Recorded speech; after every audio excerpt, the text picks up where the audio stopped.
Hey guys, I am doing a little bit of a different video today. My friend Kelsey and I are doing a collab and we're doing our Kat Von D must-haves. I don't know why we haven't done a collab video before because we've been friends for years, but we're doing it now. So basically we're picking our favorite Kat Von D product stuff to talk about. And it's pretty hard for me because the Kat Von D line is one of my favorite makeup lines, hands down. Like, aside from all the drama with her and Jeffree Star, which I'm not going to get into because I'm a fan of both of their makeup lines, I just really enjoy the products, and I've been collecting stuff from her brand since it started. Like, I was a fan of hers way before, and when I heard she was doing a makeup line, I was like super excited. So I tried not to pick limited edition stuff, but one of the things I'm going to talk about is because it's must-haves, and these are like the things I need to have from this line. So the first thing, super popular, everybody knows about it, is the tattoo liner. This is like my holy grail eyeliner. If you are not good at liquid liner, get this because it's so easy to use. This is the one that has the brush tip. And she has one called ink liner too. That's pretty much the same formula, but it's a felt tip pen. I find this one super easy to use. It lasts all day. It does not rub off if you accidentally, like if you do a wing and you accidentally rub the corner of your eye. It's just a magical eyeliner. So this is like, if I could only use one eyeliner for the rest of my life, it would be this one. Now, one of the newer items that she just recently launched are her new concealers. These are called Lock-It concealer creams, and the whiteout one is a must-have.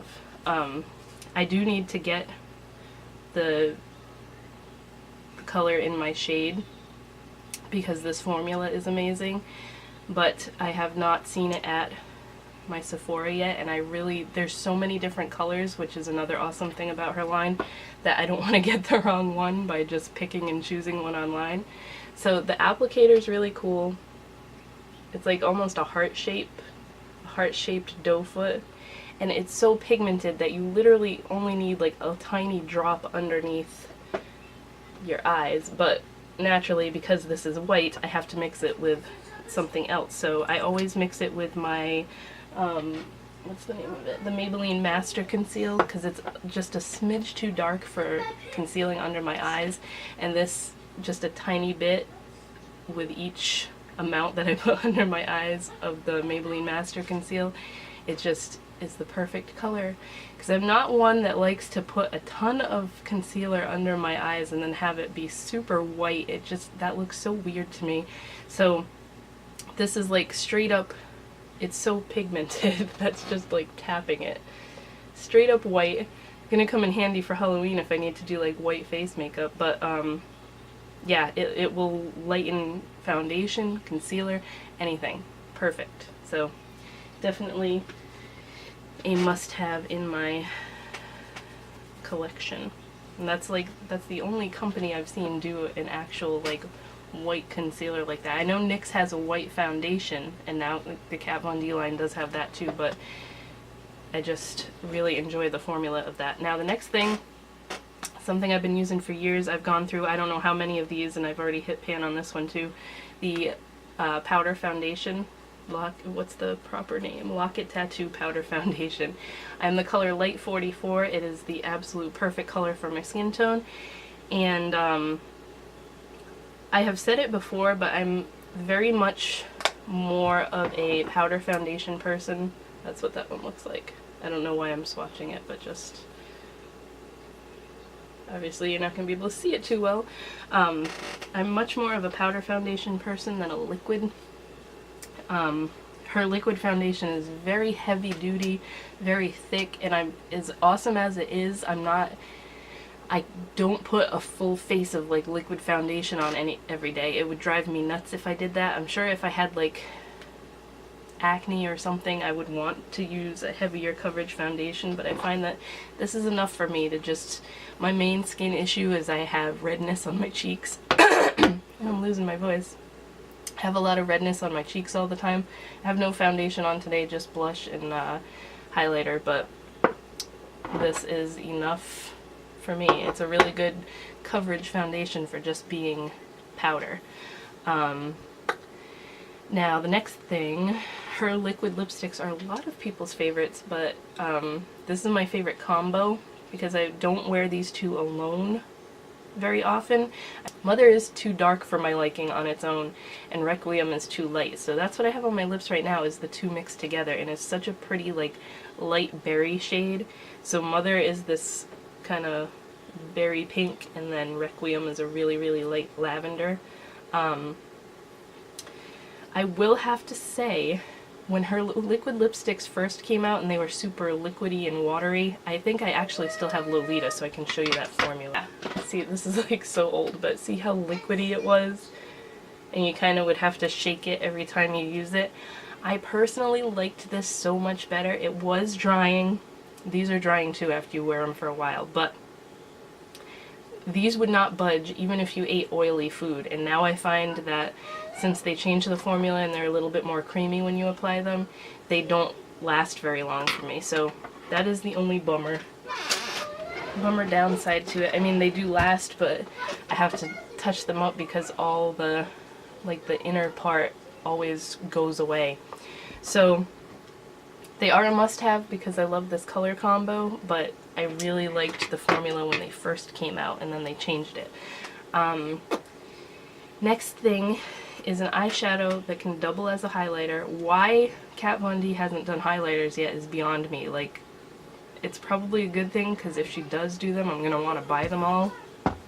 But this is the Metal Crush eyeshadow in Thunderstruck. Mine was broken, so I had to press it back together so it doesn't look so pretty now.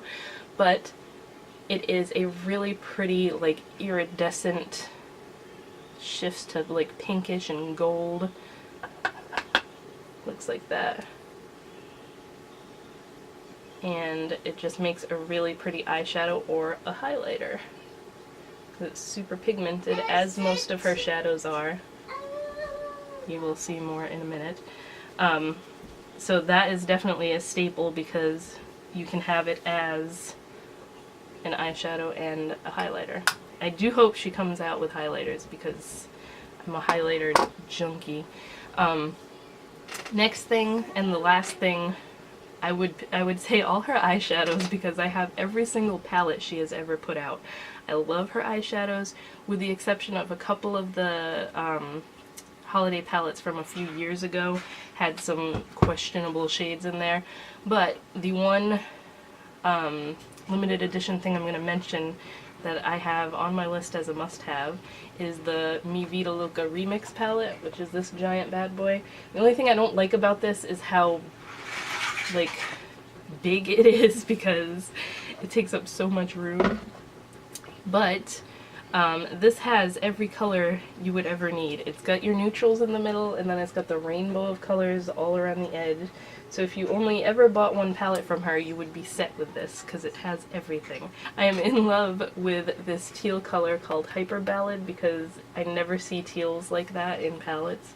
And then the Echo color is really pretty too. The purple with glitter in it, I use that all the time. So I'm going to put that as one of my must-haves, and then in conjunction with that is something I think everyone should have in their makeup collection, the Shade and Light eye palette. This is something I grab for all the time when I'm using a palette that's like all super brights or all metallics and I need to bring in some neutrals and some mattes, because this is an entirely matte neutral palette.